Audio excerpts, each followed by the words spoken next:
దీన్ని నేను ప్రాణాలతో వదలను. నేను నా జీవితంలోనే కాదు, ఈ ప్రపంచంలోనే లేకుండా చేస్తాను. మాణిక్యమక్క, మాణిక్యమక్క, మాణిక్యమక్క, నన్ను వదులు, నన్ను వదులు.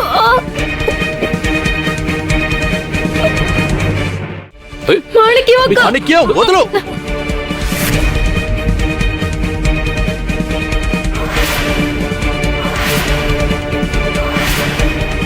ఇంత దిగజారిపోయారా మీరు? మేం మంచి వాళ్ళు, మాకు పరువు ప్రతిష్టలు ఉన్నాయని మీరు గొప్పలు చెప్పుకుంటారు కదా. ఇదేనా మీ సంస్కారం?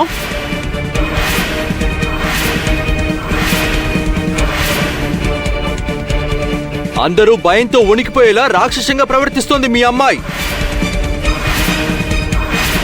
మీరు మీ కూతురికి సభ్యత సంస్కారం నేర్పించండి, ఆ తర్వాత పెళ్లి చేయండి. అణకువంగా శాంతంగా ఎలా ఉండాలో నేర్పించండి. పోనీ నా సక్కుని చూసి నేర్చుకోమనండి.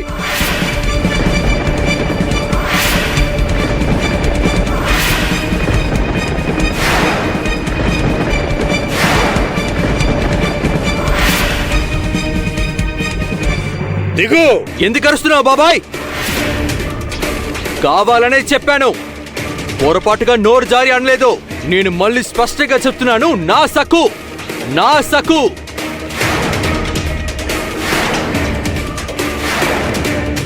తను ఎప్పటికీ నా సక్కు. తనంటే నాకు ఎంతో అభిమానం.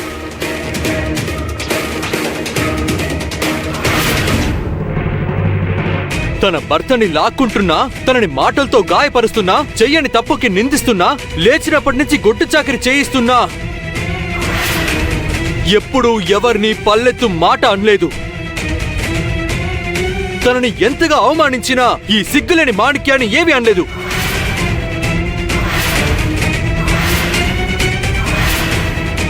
సకు ఒద్దికగా ఉంటుంది, చిన్నదైనా పెద్దరికంగా అర్థం చేసుకొని సర్దుకుపోతుంది.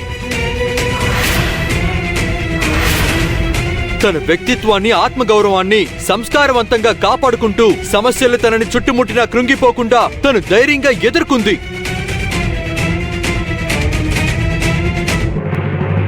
చెప్పండి సుబేదరన్ గారు, చెప్పండి. నా కళ్ళ ముందు నా భార్యని నా ఇంటికే వచ్చి ఘోరంగా అగౌరవపరిచి తన మీద హత్యా ప్రయత్నం చేసిన మీ గారాల కూతుర్ని ఏం చెయ్యాలి?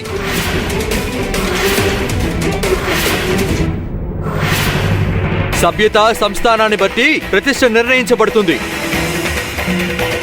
ఈ దిగంబర్ రావు వివాహితుడు. నా ఇష్టాల గురించి ఇక్కడ ఎవరు ఆలోచించరా? నా ఏకైక సతీమణి, నాకు అత్యంత ప్రియమైన నా సకు.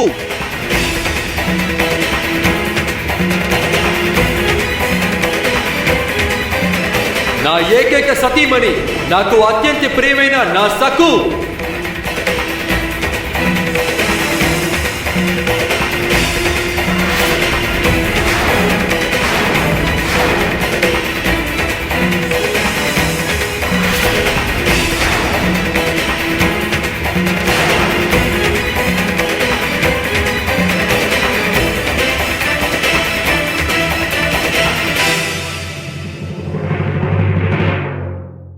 దీన్ని సకు కోసం చేయించారు కాబట్టి సకుకే దక్కాలి.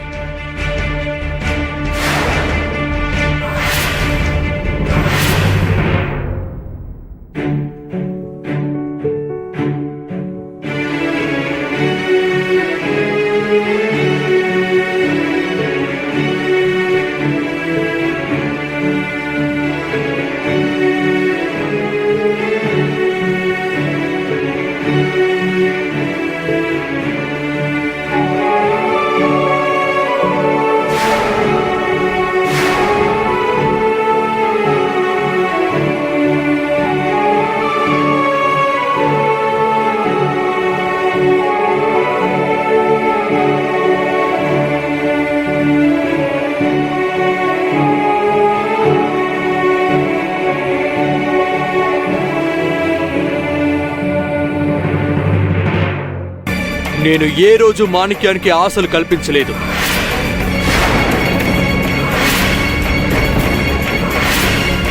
వివాహితుడిని పెళ్లి చేసుకోవాలి అని మంచి కుటుంబంలో పుట్టిన ఏ ఆడపిల్ల కోరుకోదు.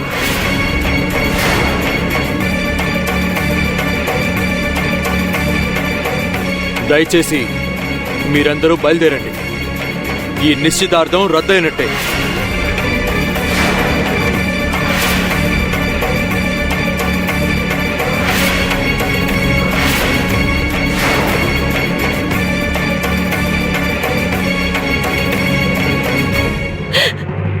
వీల్లేదు, వీల్లేదు, వీల్లేదు.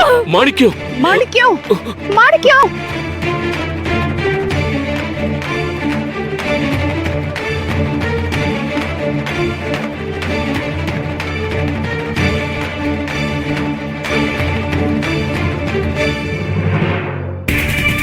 ఘోర పరాభవం. మీరు చేసిన ఈ అవమానం నేను జీవితంలో ఎప్పుడూ మర్చిపోను. మీ అహంకారాన్ని, మీ గర్వాన్ని తునకలు చేస్తాను.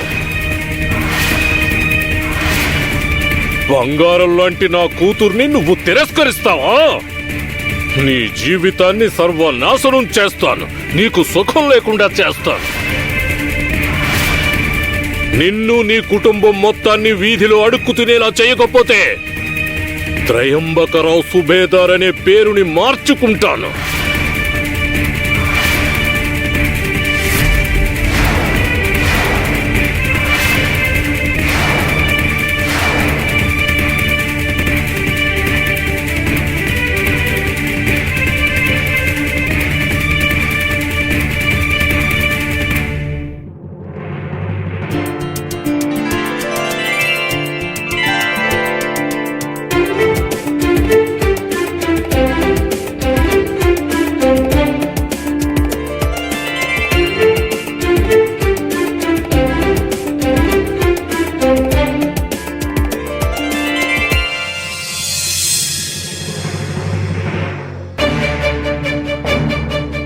సకు ఆభరణాల అధ్యాయం ఎట్టకేలకు శుభప్రదంగా ముగిసింది. మనందరినీ ఇబ్బందికి గురి చేసిన సమస్య ఇప్పుడు తీరిపోయింది. బామాక అందరి ముందు స్పష్టంగా ఒప్పుకుంది సకు వాళ్ళ అమ్మా నాన్నలు నిర్దోషులని. కాబట్టి ఈ ఇంట్లో ఇంకెప్పుడు మాణిక్యం ప్రస్తావన తీసుకురాకండి. దిగో. అవును అమ్మా, నాకొక నిజం తెలియాలి. విను బాబాయ్, అసలు నేను సకు ఏ అపరాధం చేశామని మమ్మల్ని శిక్షించడానికి ఈ రెండో పెళ్లి ఏర్పాటు చేశారు? నాకు మొదటి నుంచి ఈ పెళ్లి ఇష్టం లేదు. ఇప్పుడు ఎలాగో బామాక తనే తీశానని చెప్పింది కాబట్టి ఇక ప్రశ్నే లేదు. సకు చాలా భరించింది. ఆభరణాల విషయంలో అందరూ తన మనసుని గాయపరిచారు.